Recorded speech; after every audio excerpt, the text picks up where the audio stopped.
예, 감사합니다. 예, 시청자 여러분, 사교주는 형사와 민사 무엇이 다른가 우리 전문 변호사님으로부터 말씀을 듣는 시간이 되겠습니다. 시청과 시청에 앞서서 구독과 좋아요 눌러주시면 방송 제작에 큰 힘이 되겠습니다.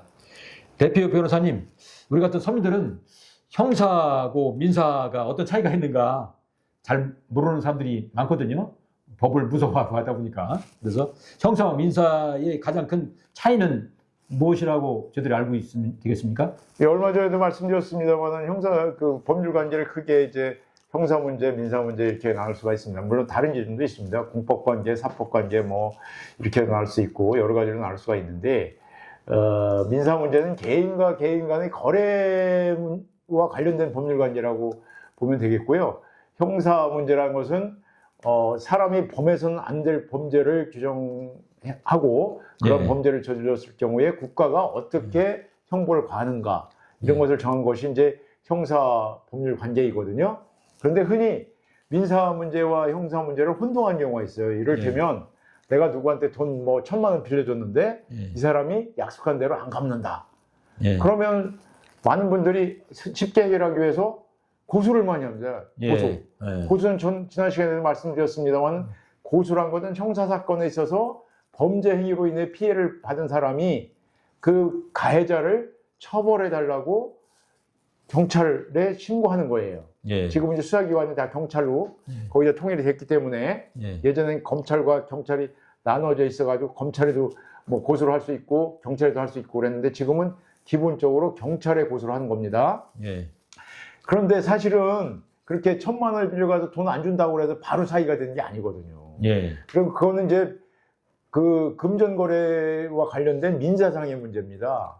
대여금이라고 그래가지고 그러면 뭐 이자를 합해서 얼마를 돌려줘야 되는 것이 그런 민사 문제이기 때문에 이것은 민사법정에다가 민사소송을 제기해야 되는 것이 원칙인데 그래 자꾸 쉽게 고소를 하면 뭐 상대방이 귀찮아가지고 그래서 돈을 줄 거 아닌가 이런 생각 때문에 흔히들 고소를 많이 했는데 사실은 그거는 이제 사기죄라는 걸로 고소를 하긴 합니다만 사기죄가 되려면 굉장히 어렵거든요. 그리고 이제 형사사건으로서 무슨 사기죄, 횡령죄, 뭐 배임죄 이런 거 되려면 구속요건이라고 해가지고 그 까다롭게 그런 요건에 해당이 돼야 되고 또 재판을 할 때 있어서도 그 사람을 처벌하려면 아주 그 민사사건보다도 증거가 더 확실하지 않으면 처벌이 안 됩니다.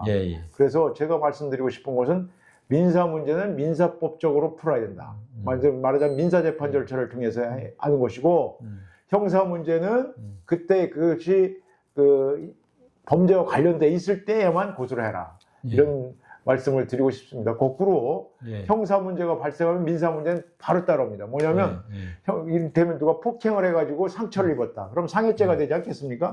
상해죄로 처벌도 하지만 상해의 피해로 말미암아서 그걸 치료비나 위자료나 이런 문제가 생기면 그건 바로 손해배상 문제가 되거든요.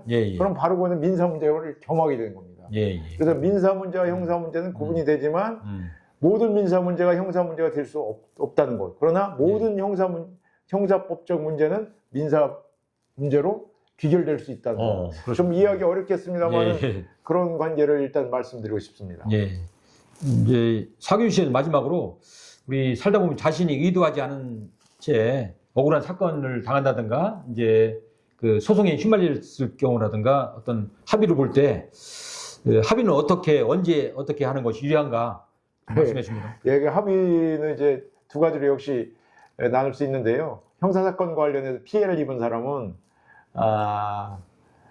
되게 이제 가해자 측에서는 빨리 합의를 해가지고 처벌을 좀 완화하려고 이렇게 노력을 하는 것이고 또 피해 측에서는 가급적이면 많은 그 금액을 받아내려고 이렇게 서로 이제 소위 밀당이라고 이제 밀고 당기고 하는 이런 것을 하게 되는데 적절한 수준에서 서로 하는 것이 좋을 것 같습니다. 그래서 어느 정도 사건이 성숙이 되면 서로의 입장을 존중해서 이제 합의를 해서 확실하게 하기 위해서는 언젠가 말씀드렸던 것처럼 공중사무소에 가서 확실하게 이제 합의를 하고 그에 따라서 이제 실행을 하면 될 것이고요.